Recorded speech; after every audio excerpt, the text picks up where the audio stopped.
From Arrowhead to Orchard Park, this is Tables and Tailgates, your weekly Chiefs and Bills podcast, reactions, predictions, league surprises, and more, all served with the energy of a tailgate. Grab a drink, fire up the grill, and let's talk some football. Before we dig into that, all right, Tables and Tailgates fam, you know we're all about repping our teams the right way, and now we've teamed up with the NFL Shop, the official online store of the NFL. If you're looking for the latest jerseys, sideline gear, hats, or collectibles, this is the place. Every team, every player officially licensed straight from the source. Right now, you can gear up for the game day and support the podcast at the same time. Just click the link in our show notes or head to our socials. It takes you straight to the NFL Shop. That's the NFLshop.com, where real fans get their gear. Welcome back to another episode. We're in episode 8. We haven't been canceled yet. As you notice, Jimmy's not with us. His hamster's stuck in a tree, so he couldn't make it today. He's a firefighter. It'll be fine. We still love him anyway. He'll be back next week. He's going to get the gerbil down. Or guinea pig. Guinea pig, hamster, it's fine. He's a firefighter. He's professional. If anyone can do it, he can do it. Listen, we talked a little bit last week about doing a live episode. Here's the deal. We filmed it, but we didn't record it at all. So we will work on doing it around the NFL, but we haven't made it there yet. So listen, before you get to the subscriber and social, listen, I screwed that up. So we were going to use our father-in-law's camera, but it was dead. And then I decided, I'm just going to use my cell phone. That's great. My cell phone, whenever on our recording program, whenever my cell phone screen goes blank or you take out AirPod, anything that happens like that, it'll stop the video and it'll actually freeze. So it stopped recording, and we recorded an hour worth, and it was awesome.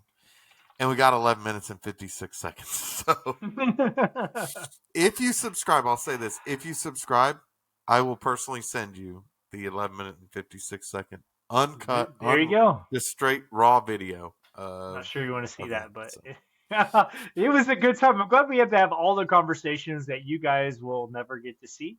But it was a good time, and we will get working on that here soon. So hopefully we'll have one recorded and then in person. That's probably going to be around Thanksgiving. But before we dive into any further, I got to give a huge shout out to all our new subscribers and followers. And of course, the OGs who've been riding with us from the start. You could be anywhere in the world right now, but you're here with us, and we appreciate you for that. The best way to support the show, hit the follow button, smash the like button, subscribe, share it with your crew, hit the bell so you never miss when our new content drops. New episodes drop every Wednesday wherever you get your podcasts. Man. Hey, look at this. Buffalo got some huge news in the injury department. KC back to its old self and putting belt to ass to the Raiders and sent them home with a big old goose egg, all that, on today's episode of Tables and Tailgates. Let's get into it, man. We're not going to have much to talk about with the Bills this week. They were on bye, but I can't help but think that Matt Milano didn't make it to the bye week either. So hopefully he's okay. Yeah, not much to talk about, but there is some. We'll talk a little bit about through the bye week real quick before we get into the Chiefs just completely decimating the Raiders like they don't even belong in the NFL. It was kind of sad to see a few of their big playmakers go down, especially Crosby. I love seeing that guy. That dude just plays a hell of a football game. But anyways, on to the Bills kind of recap, a real quick recap of the bye week. Hopefully we're getting some offensive players back that we could really need. Tight end Dalton Kincaid had an oblique injury and kind of sat during that last game. Center Connor McGovern went out with a leg injury and then came back in. Of course, Josh Allen and a few other guys kind of got banged up. So we'll see tomorrow. So when this drops, you guys will already have new updates on the injury report. However, the three big pieces of news that we have to talk about through the bye week: rookie quarterback Maxwell Harrison has been activated for his 21-day window. So what that means for Bills fans is that he is not active, but he can practice with the team. He can do everything that he needs to with the team. Buffalo has 21 days to activate him, which would be when Buffalo plays Miami, right? I do not see Maxwell Harrison playing this week against the Panthers. It would be cool. I would love to see it. So, look, as of right now, Buffalo went into the bye week with a 50-man roster. Um, and through the bye week, we're up to 52 people. So those are the next two I want to talk about. Defensive tackle Larry Okunjobi is now off his suspension and has been activated to the 53-man roster. And linebacker Michael Hoyt has been activated to the 53-man roster as well. So the big thing, guys, is that we need to look at is Buffalo still has one more spot as of right now going into this week through the bye week to add one more player. I do not see it being Maxwell Harrison at this time. I mean, if you look at Buffalo's trajectory and how Sean McDermott and Brandon Beane and the Buffalo Bills have gone in the past, they're not going to throw this dude to the wolves like a lot of other teams would. Um, I don't think they prepare guys the same way. It's kind of, I keep hearing all the time that the way to get, when you're onboarding new Bills players, right? The hard problem that Buffalo has going out to get players is the onboarding process. So Mm. it takes so long for them to onboard and understand the system and what Buffalo does. I think that's can be a positive, but it's also a very detrimental thing to the team. And I think that's what we're kind of seeing right now is the coach is like, hey, we trust who we have. We just have to play good fundamental football. And we'll discuss that going into next week's game, this week's game, sorry, with the Panthers. But my thoughts are the next guy that they're going to bring in and sign from the practice squad is going to be Jordan Poyer. I think he's going to be activated to the 53-man roster again, like he was um, last week for the, or sorry, 2 weeks ago now for that last game, right, in Atlanta. So we'll see. Mm-hmm. It could. Hey, Sean McDermott could come out tomorrow and say, "Hey, we're activating Maxwell Harrison to the 53-man roster." Helps out the cornerback position really good. But defensive tackle Larry Okunjobi, linebacker Michael Hoyt, both activated to the 53-man roster. That was the news we needed, especially Maxwell Harrison. So Buffalo, boys, we got back a lot of good players that we came into the season really looking forward to. You know what I mean? We were looking forward to having these guys, and I know when they when Buffalo did the trades and everything and picked up Hoyt and Okunjobi, they knew right then they were in a 6-game suspension anyways. Um, no big deal. That's fine. I'm good with it. Um, they're back, and those dudes are going to help us out tremendously. But uh, let's jump into the goods of this podcast right now, and that is the Kansas City Chiefs are fucking back, my guy, with an Yeah, absolute belt to ass showing against the Raiders at home. it You really had this was. game predicted, and I'll go with this. I'll go with your Yeah, predictions, mine, and Big Jim's, and Jimmy's not here, but Dave had it 35-21 Chiefs. I had it 31-17 Chiefs, and Big Jim 42-17 Chiefs. I was the closest. you were. I'll give you that. I thought the Raiders were gonna at least put up something. Yeah, I mean, good God. I thought so as well. I think obviously with them having Brock Bowers out and missing Jacoby Myers, there just wasn't really any offensive options for the team. And that's something I hadn't really considered too much. I had a feeling Brock Bowers would be out, but Jacoby Myers sitting out with him being a possible trade target for other teams, it makes sense. It doesn't sound like there's a lot of happiness right now in the Raiders organization. And Yeah. boy, it did not. I mean, it did not look good for the Raiders off the rip. They couldn't get anything going offensively. Their first drive, I think, was the furthest they made it into the Chiefs' territory. And that And was then off the past that, bus, right? yeah, yeah. So it was not Call it pretty. like I see it. Yeah. So I hadn't really taken all of that into account, and it just shutouts in the NFL are just extremely rare. So um, the Chiefs are, I mean, they look great. They look great in every facet of the game. There's no issues really on the defense, on the offense, special teams. Thankfully, we don't really have to talk about Harrison Butker this week. So, no Harrison Butker segment this week, which I'm extremely grateful for. I hope you guys really listened to me when I said in the last podcast to put money on Rashee Rice getting that first touchdown because it hit. Um, they got him involved early and often. He had 2 touchdowns, and all in all, uh, 9 receivers caught passes from Patrick Mahomes. So, um, I mean, Yeah, I don't know and what to say here. It was a look, great game all the way around. yeah, I will say this. I said it on the podcast too, that you guys know there's going to be one of two ways. Either Rasheed Rice is going to come in and just like he never left, hasn't missed a single game, Hmm. or two, he's going to need at least about a quarter or two, maybe the first half, to get reacclimated with Patrick. But look, when you got players like that and that coach and that quarterback, Yeah, dude, the NFL's on. Kansas City has put the NFL on alert. yeah.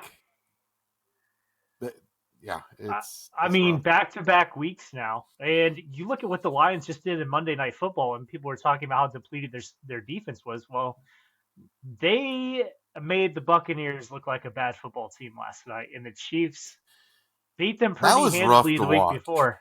It really was. I was pulling for the Buccaneers. My wife and I are big Baker Mayfield Baker fans, fans, and he yeah, just wasn't us too. he wasn't in it. And then the Mike Evans injury. Oh, that's Look, awful. I was playing your wife on fantasy this week, and I had Uh Mike huh. Evans. I had put him in because they were Oh. like Adam Schefter said, "Hey, he's good to go." So I'm like, boom, perfect. I'll throw him in Hmm. because McLaurin has been out and injured. So I was like, man, I'm gonna throw him up in there. I throw him Right. in there, That was hard to watch. Poor guy. Yeah, guys, and he's and so I yeah, resilient.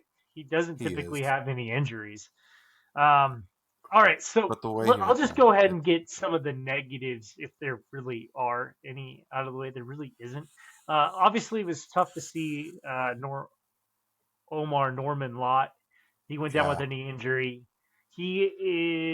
Has a torn ACL, so he is out for the year, unfortunately. and that was a rookie Couple in, pickup for you guys, right? right, second round draft pick.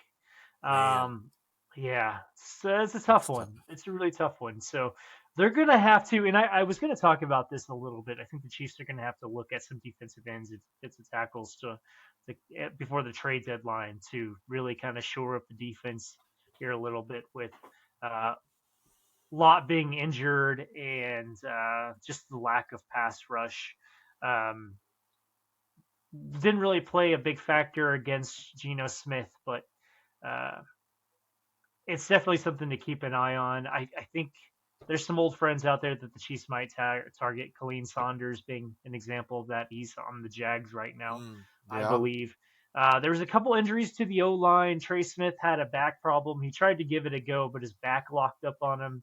Juwan Taylor had a minor injury as well, and I honestly don't even remember what that was. But Andy Reid didn't really make any mention of them in the press conference after. So I think they're both going to be good to go in this game. And I can't say enough about how well Jalen Moore has played for Joshua Simmons, who has continued to be out and may continue to be out for the foreseeable future. Not really sure what's going on there, but I guess as soon as we have some news, we'll kind of pick that back up as well. Uh, Listen, the Chiefs have really kind of changed their offensive mind thinking. I guess I'm lacking better terminology here, but they're really being a lot more aggressive on fourth downs, and it's actually paying off Mm. pretty well. I think one of the highlighted plays is Patrick Mahomes trying to get the defense to jump off sides and is saying, this fucking never fucking This works, and then fucking they snap the ball anyways. I mean, honestly, that was awesome. And you know the Chiefs are doing well for a couple reasons. One is when everybody's complaining about the officiating, and two is when they're in their bag of tricks. And that was awesome to see because unlike other teams, the Chiefs just absolutely refuse to do the tush push, so they have to be creative on picking up yeah. fourth downs and short yardage situations. So that was pretty fun to see. I love to see that the Chiefs have kind of started to identify roles for their running back room. Um, it looks like we're going to have Pacheco as an every down back. He seems to be doing okay with the O line gelling. Uh, Kareem Hunt on short yardage situations, and I love that Brashard Smith is getting involved more. He had a lot of carries in this game, but that was mainly because, listen, the Raiders waved the white flag at halftime. They pulled Max Crosby. I don't think he really had a serious injury. They just wanted to keep him healthy, and they kind of gave up. So after the 31 points, I've never seen a game where they just decided somewhere in the third quarter, like, hey, let's just stop trying here. So that was really interesting. I was at the game. It was probably the least stressful game I've ever been to in my life. It was pretty nice. It's perfect football weather. I don't really have any complaints, but here's kind of my takeaways. I really like where the Chiefs are going, and then I've got a few complaints outside of the game that kind of tie in the game too. But I really like where the Chiefs' direction is heading. We'll see how the O line continues to gel, and if Joshua Simmons comes back, and we'll see what sort of trade targets they have at the deadline for the defensive line. But outside of that, everybody seems to be working well. Everybody seems to know their role, and Mahomes is rolling. Fun fact, though, we talked a little bit about this in our Around the NFL, and we didn't unfortunately get a chance to post that content. But do you know who had the better PFF grade in the game between the Raiders and the Chiefs? And you would think it would be Patrick Mahomes, Patrick, but yeah. Yeah, it no, it wasn't. wasn't. Geno Smith had a 67.2 to Patrick's 62.2.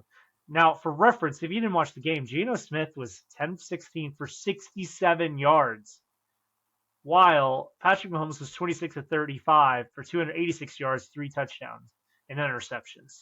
That's absolutely wild to me. Now, I know PFF's methodology, they weigh in heavily against plays that could have been interceptions, and Mahomes did have two throws that were not great, but you can't. I don't think you can really ding a player for um, what ifs. Well, It's yeah, just such a yeah, that's weird thing to me. I don't understand it. yeah.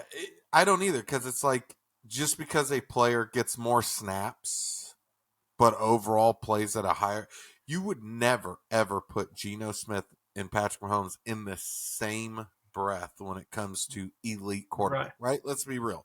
Yeah. So let's ding a quarterback that went out and because his defense played amazing. Remember, a lot of people say this. Either Kansas City Chiefs defense is playing meh, and their offense is just phenomenal, or the offense playing or and then the defense playing phenomenal. So they've got it both back.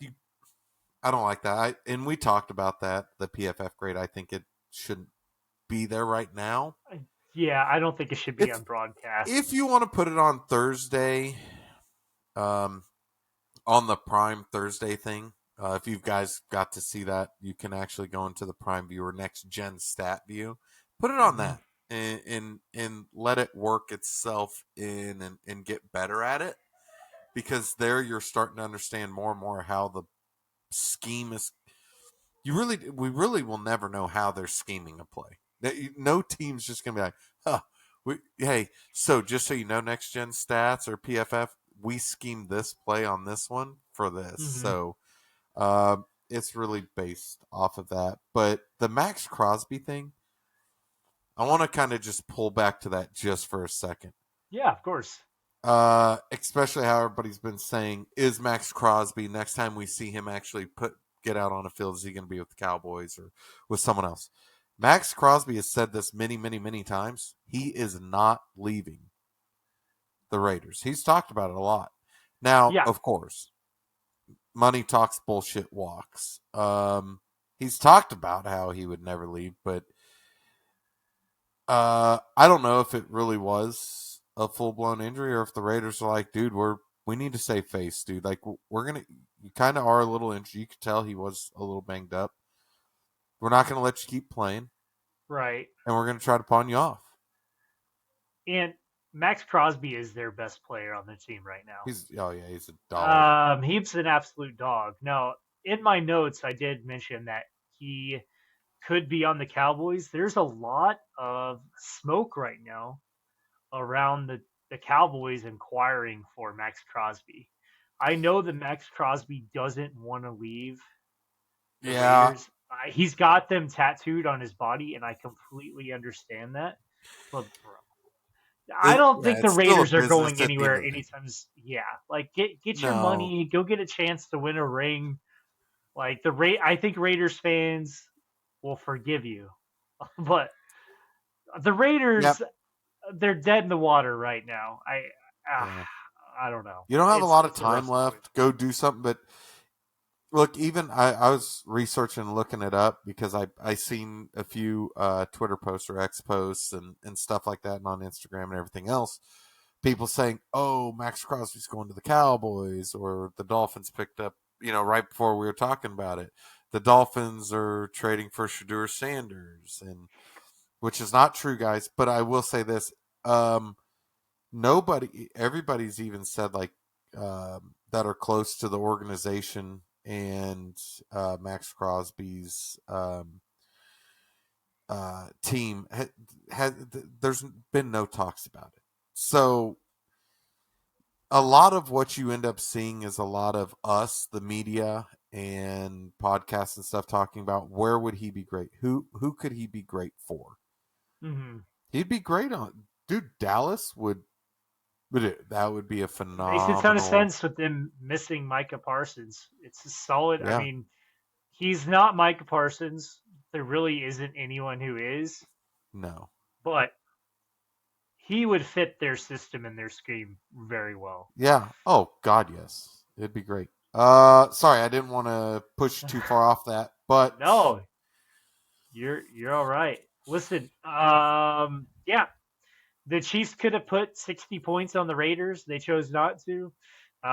This was exactly what I needed to see with Rashee Rice being back in the game.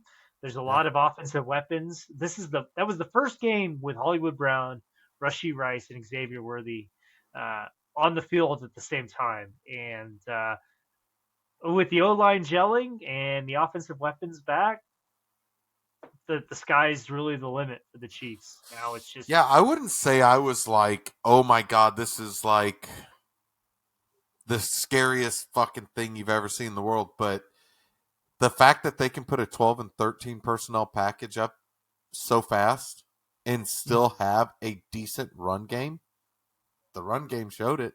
It it's showing life. That run heartbeat's game coming looked back. better. Do you know who the leading Uh, receiver was in the game too? Rashee Rice, wasn't it? No, Travis Kelsey, Oh no, it old was man Travis Kelsey. Kelsey. That's right. Yeah, Yeah, it was. he's There's still Travis getting Kelsey at involved. So 54 yards or something. So, yeah. I think it's 54, 57, something like that. but I like how you put that up there. Isaiah Pacheco though, 15 carries, 57 yards and a touchdown. Not James Cook cooking in the kitchen type day, but No, that's the things the Chiefs want to see out of their running game is not having to have Patrick put on the Superman cape, not have to pull right. like Josh Allen, put on the super cape and have to run all the time. That Mm-hmm. right there should be. And guys, if you don't believe I'm a Bills fan, don't know what to freaking tell you. Don't know how much more we can say it. Oh, you guys can't He's even see just this disappearing. or You're just whatever. I was trying to show it, but I do have the stupid background. They, you, people need to understand the Chiefs are scary with what they have. They have the best coach to ever step foot in the NFL, Ooh, and that not I to mean, you're mention gonna have Patriots fans fighting you on that one. no, dude. Andy Reid can go to college and make a winning program, and I bet he's I not going to go grab a 19-year-old girl either as his girlfriend. I'll say it. I don't care. I don't like. I don't like the Patriots though. yeah, well, you're a Bills fan. No, that makes sense. Uh, Yeah, listen, I mean, let's get into the Chiefs next game here, and I think honestly we can kind of fly through this one a little bit. Monday Night Football, the Chiefs 4-3. They've got the Commanders coming to town, and honestly, this was a marquee matchup on paper going into the season. You have two teams that made it pretty far in the playoffs last year. The Commanders did make it to the NFC Championship, and it's not really played out that well that way. I mean, this has just been a weird season altogether. The Chiefs have the same record. The Panthers have the same record as the Chiefs. yeah. The Colts are the best team in the NFL potentially. It's just a weird season, but uh, the Commanders are coming into this game injured. It's too early to tell if Jalen Daniels is even going to play. If he doesn't play, how well is Marcus Mariota gonna do? Um, the Chiefs are opening right now as a 10.5 point favorite over the Commanders, and honestly, depending on who comes back for this game, that might even be low. So uh, here's really what it comes down to: how healthy are the Commanders going to be coming into this game? Will Debo Samuel play? Will Terry McLaurin play? What will Jalen Daniels look like? Please, Will he be I want mobile? McLaren to play. He's on my Oh, fantasy, and he hasn't played since week 3. yeah. He's one of my favorite players in the NFL. I mean, when I you have love a name watching like him play. Scary Terry, yeah, he's a dog. Uh, I wish nothing but the best for him, but Yeah. this, I think he has a quad injury, has just been lingering, and it really hasn't looked great. I expect the Chiefs to really kind of uh, play a bit like they did against the Raiders. I expect them to be aggressive on fourth down. I expect it to be a heavy passing game, depending on the weather. The Commanders have some players that could really mess with those plans. Bobby Wagner continues to be one of the best linebackers in the NFL. Mm-hmm. But I don't know. This just feels like a mismatch everywhere across the board. I watched that last Commanders game. Corey Krosky Merritt didn't look great. Bill, I don't know if they'll get the run game established. I will just sum it up really quickly here. Here's how I think about this game. We all know that the big matchup is coming around the pike here between the Chiefs and the Bills, right? So this is the game that scares me because this could be the potential trap game. And I think that if the Chiefs kind of play into that, then there could be some trouble. But if the Chiefs just play disciplined and force the Commanders into long third downs and passing situations, I think this should be a relatively stress-free football for Chiefs fans. And and if the Commanders win, for the Commanders to win, I think a lot of things have to go right. I think part of it is I think the Chiefs have to beat themselves. I think that Jalen Daniels has to be involved in the game somehow. I just don't see Marcus Mariota in 2025 beating the Chiefs. But I mean, weirder things have happened. Again, this has been kind of a crazy season. Would it shock me if the Commanders win? A little bit, but I just don't see it right now. So with that in mind, I think it's going to be another 30 plus point plus game for the Chiefs. So I'm going to say 31 Chiefs. I'm going to go with 17 Commanders. Pretty similar score to what I had last week. And it seems like I'm disrespecting the Commanders a little bit. The only reason why is just because it's not a divisional matchup. The teams don't know each other as well. But I just We don't know the injury reports yet, and maybe Wednesday and Thursday will give us a little bit more clarity. But it's really hard for me right now to imagine a scenario where the Commanders win this game. There's just too many mismatches across the board. The Chiefs have the better quarterback. They have the better wide receiving core when healthy. Well, if everybody's healthy, I just don't know what the Commanders' wide receiving core is. They've got the better head coach. I really like the Chiefs' defense right now. So, final score prediction for me: Chiefs 31, Commanders 17. Tom, what do you think?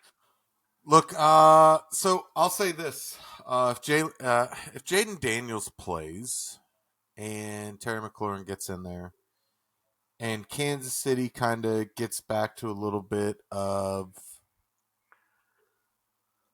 rush football, and kind of shoots stuff in the foot, that's the only way this Washington team is going to even get close to wanting to do anything. Again, that hamstring issue's been lingering a little bit. It may be minor, it may not. Again, I agree with what you're saying. If Marcus Mariota comes in, what is he going to do in 2025 that he hasn't already been able to do? Right? Not saying the guy was a bad quarterback by any stretch of the imagination, but you're going in to play a Kansas City defense at home that got embarrassed 2 weeks ago. Um, Yeah, with Chris Jones and his thing and putting stuff on tape that just does not happen for Kansas City. It's kind of like right. Buffalo with their 2 games. It's stuff you don't generally see ever. Um, but look, I'll say this: I don't feel that the Chiefs will fall into a trap game. I feel like if it's close and injuries start to happen, because look, I can see the Commanders coming in wanting to play hard nosed football, right? Wanting to bang up the Chiefs a little bit. That's the only way you would start to see a big change in how Kansas City plays, so they can get healthy quick for a quick turnaround. Because you guys have a Monday night game, and then you're going Yeah. to play Buffalo right after this. In Orchard Park, yeah. Yeah. So, uh, look, I'm gonna go with, even if Jaden Daniels plays, he's not gonna be 100%.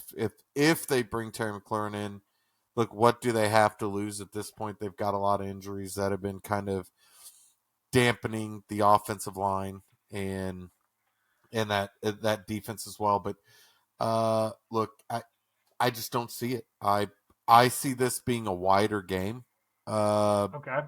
Again, Kansas City is, to me, the way they've played, and being a Bills fan, I'm going to keep it honest, right? I Bills fan or not, or if I was Kansas, like, I'm going to call it the way it is. Kansas City needs to be feared right now. Until something huge changes, which means either Patrick just doesn't play or Andy Reid just retires, which you're not going to see that until Patrick's done. Uh, Probably not. Look, it's going to be scary. Look, I have this game. I'll say it like this: even with Jane Daniels playing, or Marcus Mariota playing, if Terry McLaurin's a go, but I don't want to play it on that anymore. I'm going to look at it in reality in my eyes. I think this is going to be Kansas City 31, Commanders 9. I don't think they get in the end zone, um, other than three kicks. I think it's going to be 3 field goal kicks, and Kansas City's just going to run away.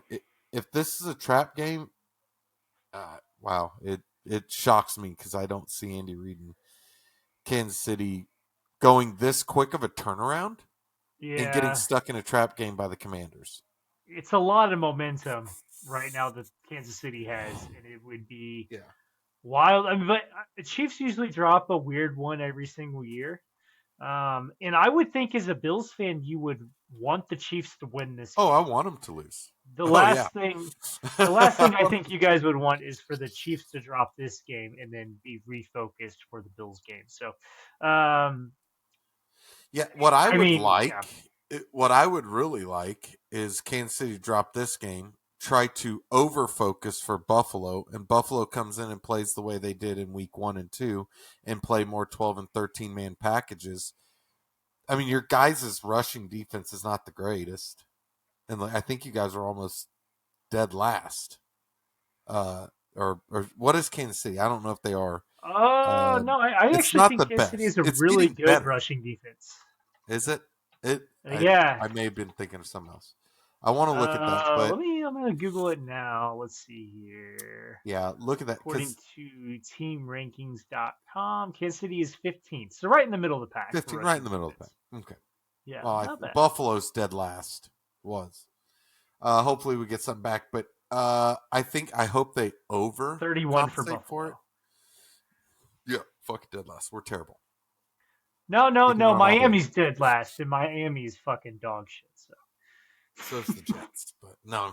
Oh yeah, the Jets. Yeah, haven't won a single game yet. But yeah, I do want to say that. I think it's 31-9 Kansas City. Okay. The Bills have a interesting test ahead, I would say. I mean, going into this season, you would mark this up as a easy win for the Bills, Yeah, but they are going into a Panthers team that has a record over 500. yeah, What's four up and with three, that? right? Yeah. Yeah, so Buffalo's going in to play the Panthers Sunday at noon um, in Carolina. Hmm. Look, one of the big things is they're going to be missing Bryce Young. But Andy Dalton has the Bills' number when he was playing, right? So as of right now, Andy Dalton is a starter. The Panthers went and signed Mike White, who Buffalo just released when the 53-man roster had to come out, right? When they had to do cutdowns, they let Yeah. Mike White go. So look for Mike White to be a backup. Without look, I would rather have Bryce Young back there than Andy Dalton. Oh yeah, for sure. Oh, Uh, you'd rather play against Bryce Young than Andy Dalton, yeah, I would. just because of history.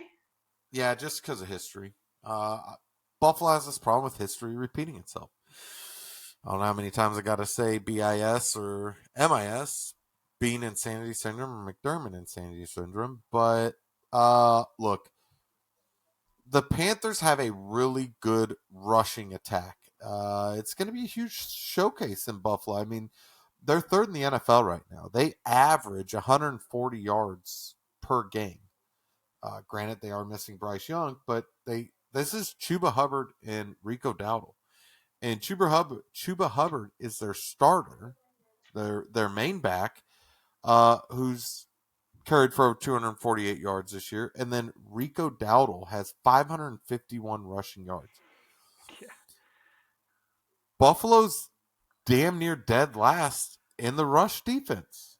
Right. Um, we've got we've got an amazing rookie that's been doing phenomenal inside the rush. But here's the big thing that I think for this key matchup against the Panthers is look for defensive tackle Larry Okunjobi. He's a great run defender. Has been. You got to see him. They used Larry Okunjobi and Michael Hoyt a lot in training camp, and they were allowed to because until preseason came on, is when when they actually had to put the axe down and say, "Hey, you're suspended. You no longer can practice. You can't even be at the facility." Hmm. And then I think it was halfway through or week 4 they were able to come back, or week 3 they were able to come back to the facility, join all the meetings, but they couldn't go out and practice with the team. Hopefully those guys were out practicing by themselves at home, wherever they were with a trainer. I'm sure they were. They're professionals. But this is going to be huge, right? I need to see a lot more fundamental football out of Buffalo this week, especially shutting down the run. We've been, you know, we've been last, but we've been doing not too bad. It's just been a little tackle here, gap assignments. I think that's what's been getting our linebackers and our cornerbacks looking more and more in a negative light. A lot of podcasts, Bill's podcasts, and people are saying, oh, well, Taron Johnson and your cornerback room and those guys suck. They're allowing big breakthrough plays, and well, you got to look at a lot of lane assignments. right? And blocking assignments. And if you're not able to get on a block and off a block real quick and cover up your lane or your hole, you got guys just flying through the A gap like they own the place and getting into your secondary, and now all of a sudden your secondary was playing a little bit of a drop back. I think it needs to be a little bit. I think what needs to happen is Buffalo needs to get Larry Okunjobi out there. We need to get Mhm. our defensive ends and defensive tackles firing on all cylinders. And I've said it for so many weeks, and I'll keep saying it. Until we can start controlling the line of scrimmage and finishing the play, fundamental football, tackling, knowing where your hands are, make sure you have good hand placement, you're not causing unnecessary fouls, keep your composure. I think we'll be good. Um, you know, the defense ranks seventh in yards allowed per game and 12th in points allowed. So it's going to be huge for Buffalo right now to just kind of play this out, see where we're at. Again, I don't see Matt Milano come back. Look, Buffalo's better when Matt Milano's on the field. They're going to save him. They won't play him. I think what you do is not even if he's not 100%, don't even play him against Kansas City. Wait until he's 100% and let him come back. Uh, Look, here's my thing: you drop a game to you beat the Panthers, drop a game to Kansas City, big deal. Change the narrative of where this is the Bills' Super Bowl and beating the Chiefs in the regular season means shit. Cool, it's for who's going to get the number one seed. Well, Kansas City has a better viable chance of getting a number one seed right now, the way they're playing, than Buffalo does. Ooh, that's a tough take. I don't know if I agree. I, if Buffalo comes out the way we have every season, then yeah, it's going to be hard for Kansas City to keep up with Buffalo. I just think the Bills have a better schedule. I just think it's really hard to see them dropping a lot of games. I mean, yeah, Well, after that you play really, the I only think if they drop two more games, it's going to. Do you see Kansas City dropping more than one or two more games this season? potentially. All right, so here's kind of your guys' matchup. So we're We have obviously the talking about the Panthers, Panthers. I yeah, think and that, then that we have that we're then going we to have talk about Kansas the City. predictions, but I don't think it's going to Yeah, be crazy to think that they probably win that game. Then you guys have us. yeah, We'll and then talk about that Miami. game later. I don't know. Then Miami. I mean, come on, you're not going to drop a game to Miami. You've got the Bucks. If you play Bucks. the Bucks like they played last night, you've got Oh, that we game should because win they that. looked Yeah, awful. The Texans, I, I, I don't think the Texans are a threat. I don't know what to no, make of the Steelers. I don't know if they're good or bad. The Bengals, again, same. Patriots, that's going to be a tough matchup. The Browns, you've got that one in the yeah, bag. Eagles, I don't know. Is Jalen Hurts from last night playing or Jalen Hurts that we've seen all season long playing? yeah. Hard to say. And then you got the Jets. So I think you've got maybe 3 games on your schedule: Buccaneers, Patriots, Eagles, that I think are iffies. The rest, other than the Chiefs, Bills, Yeah, so we dropped to I five think it's losses. I don't see maybe. Kansas City losing two. And we can always we'll say that because I want the Bills Chiefs podcast to be a barn burner for us and a long one. So I don't want to get too deep off into the woods, but Okay. you know, I just don't see. Do you see Kansas City losing two more games They've before we got a move on? tough they've got a tough schedule. They've got the Bills, they've got the Broncos, who are really good. They then go to the Yeah, Colts. They have the Colts and the the Colts. Yeah, Cowboys, the Texans, yeah, and the Chargers. I think they'll beat the Chargers. I think they got the yeah. Titans. Texans and Chargers. They'll beat Titans. They'll beat. The Broncos again. Which, granted, They're not I'm going to not drop sold two on both. games. I don't think they'll. I think they'll probably split with the Broncos, and then they play the Raiders again. And the Raiders game is on January 4th. It's the last Okay, game of the year. The so Raiders will yeah, have so absolutely nothing to play for at that point, other than just to ruin our day. And so yeah, so I I could don't see know. him maybe losing three. Yeah. So I So going mean six. So that this is going to be close. It's going to be it, it close. it's going to be, and honestly, this may be a dumb Could be conversation the because Colts. if Daniel Jones continues to play like how he's He's been played, playing. then Yeah. the Colts might be the number one seed, which was on everybody's Uh, list coming into the season. Absolutely insane. Um, so but yeah, yeah, that's sorry. wild. So I derailed the conversation there a little bit, No, but and I did too, but and I digress on it.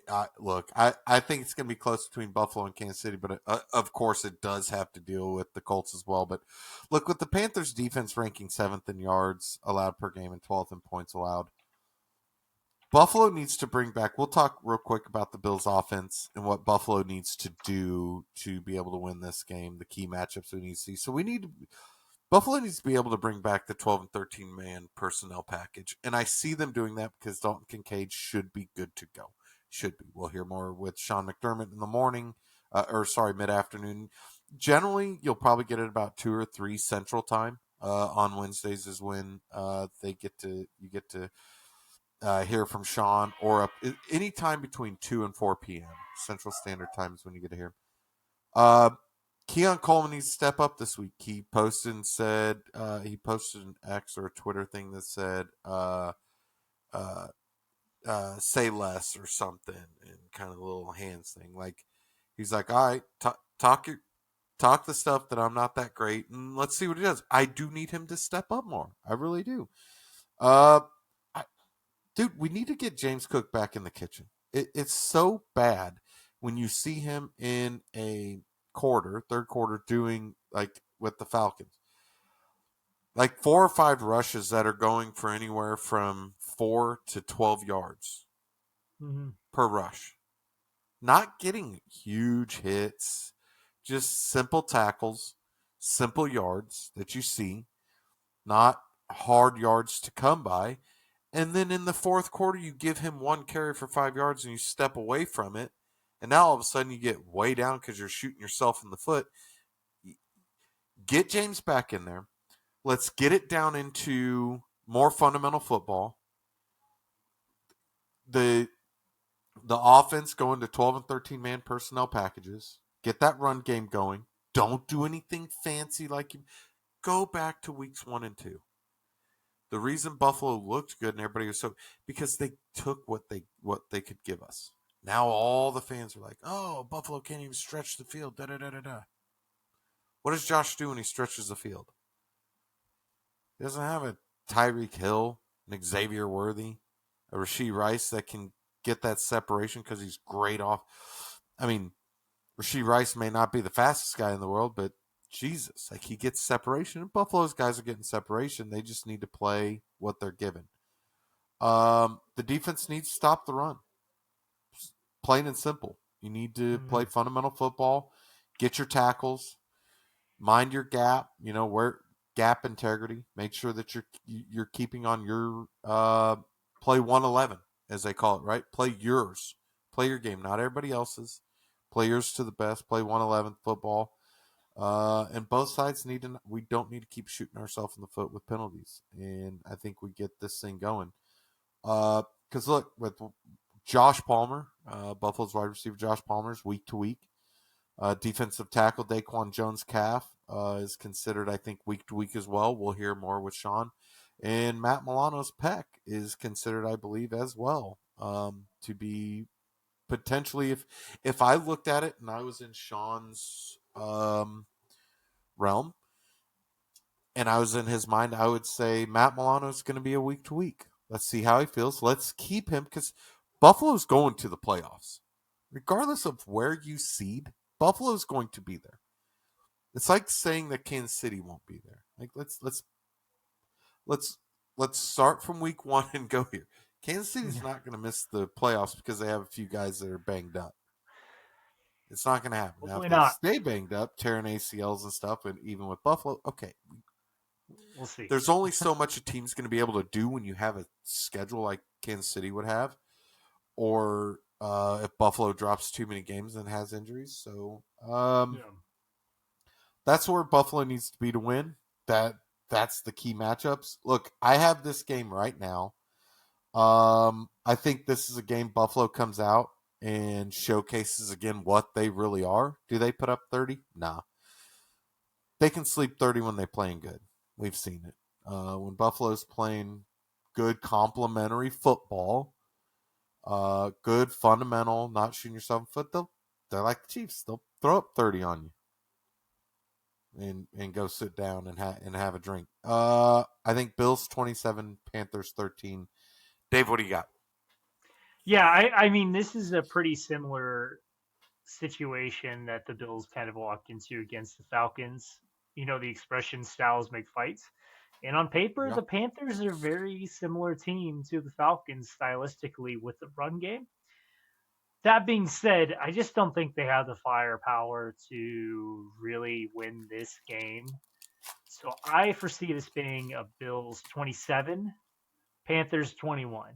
I think it's going to Ooh, be a little bit closer. closer, and there might be a Good shootout. chance I like it. where, yeah, I think there might be a chance that um, Andy Dalton is asked to win the game or get it into overtime, but I just don't think he's got it in him at this stage in his career. And I mean, who knows, right? Joe Flacco beat the Steelers last week, so I mean, who knows really? But I think this is a game that we're going to see. It's a little bit slower pace. It's going to be a lot of running involved, and I think the Bills just have more horses. And I think we see Josh Allen get back a little bit into his bag here and throw out some crazy plays that'll make the top 10 highlights. So 27-21 Bills. God, I hope. Right? I really hope it is. But we'll see. Yeah, It's going to listen, be if rough. both it is going to be rough, but no, I think it'll be a good game. I don't think either team will go into this thinking it's a trap game. Well, and the Bills can't afford to. They're on a little bit of a No. losing streak here, so they need the win. Maybe a little Well, bit look, more than the. I'll say this. Yeah, If Buffalo loses this, I feel like here's one thing that I'll say to the Bills Mafia and everybody. If Buffalo loses this, they have to go out and trade for someone. More than likely, it's going to be on the offense side and it's going to be a wide receiver. yeah, Don't see you doing much on the defensive side. Um, but we'll see. I don't know. That's my thought. yeah. We'll see. I if both teams win, I mean, the typical question is if both teams win, what's the story going into next week? I think it's that they're teams that should win. I mean, they should. This is a game you have on the calendar for both teams with how they're constructed now. These are games both teams should win. Yeah, Um, absolutely. and honestly, it's going to be a little bit of scoreboard watching. It's not quite to that point yet, but both teams should be paying attention to how the Colts are doing and how their divisional opponents are doing. Chiefs should be paying closer attention to the Broncos, who, I mean, the, the Giants. Oh man, I could talk about the Giants Broncos game. That Dude, was that such was a God. insane. Oh my gosh, I've never seen a team fold quite like the Giants did there. Um, but we could talk about that another time. And obviously with the with the Patriots, I mean the Bills are going to be watching what the Yeah, Patriots do because I don't know if you've been paying attention. yeah. Their quarterback's been pretty damn good this year. So, Drake um, May's doing great. Man, right, look, it's he's playing very well. He yeah. Or as he might be Wild an says, MVP candidate. yeah, Wilds on First Things First says the doorstep of destiny. Have you seen that? No, Shoots at that I guy. need to catch up on that. That's Yeah, he pretty talks good. about how they're on the doorstep of destiny with Drake May. He's great. Yeah, Look, if either team loses, who's under the more pressure long term? Buffalo. Let's be yeah, real. yeah, probably. Well, look, if Kansas City loses and Buffalo wins in phenomenal fashion, then people are going to be like, all right, did Kansas City just have like this good 2 game streak? Like, is there still trouble in Kansas City? I don't see Kansas City doing that, people. I see more Buffalo being able to lose this game than Kansas City. Again, it could be a Yeah, trap game for either team, but Buffalo knows coming off of a bye week after losing 2 games, and the Patriots would now go up, what, 3 games in the division? yeah. You've got to come out, and I don't see Buffalo doing that. So I think we'd agree on that. The big thing is Buffalo, but again, I like where your head's at. You got to see where the Colts are. Mhm. People got to start looking at the Colts, got to start looking at the Broncos, and got to start looking at the Patriots, because this has Yep. just been the weirdest football season. I I don't even know if I could ever. Could you pick a I can't. different season that No, was this no, I weird? can't think of anything. The only thing that's consistent right now with every other season is that the Jets suck. So that's the only thing right now that I can think of that we can depend on is that the Jets are Yeah, ass, and everyone else is just kind of wherever. I mean, the Dolphins obviously don't look good either, but yeah, I absolutely wild. I just don't know what to expect. This honestly, this weekend was kind of other than the Broncos Giants game, kind of a snooze fest of a weekend for football games. I wasn't really heavily invested in any game. It just but this coming up week should look hopefully a lot better. Um, I know we talked about this at yeah. the beginning of the show. What were we gonna say? Yeah, No, I don't know. That was just football's been weird. I don't it get it really right has. now. Hey, I'm done. we're here for it. It'll make for some interesting storylines that we are sure to talk about. So keep an eye out for the Around the League episodes. Tom and I will. God. We don't have any I screwed excuses. it We up, will work guys. on I screwed it them. up. We'll get it out there. Oh goodness! So we will work on that, and we might even talk about some stuff outside the league and just kind of have a fun time with it. That's going to be a lot less scripted. Though I don't know if you guys have noticed, we're trying to, we're still learning, we're still growing, we're still understanding the how to be podcasters. And so we have a script to kind of work off of, and I hope you're noticing that we're trying to move away from having a heavy script and just having points, and we're trying to focus on more natural dialogue. If you guys like that approach a bit more or have any suggestions or ideas, please feel free to let us know. Huge shout out again to all of our new listeners and followers, and of course the OGs who've been riding with us from the start. Thank you for watching, listening to another episode of Tables and Tailgates.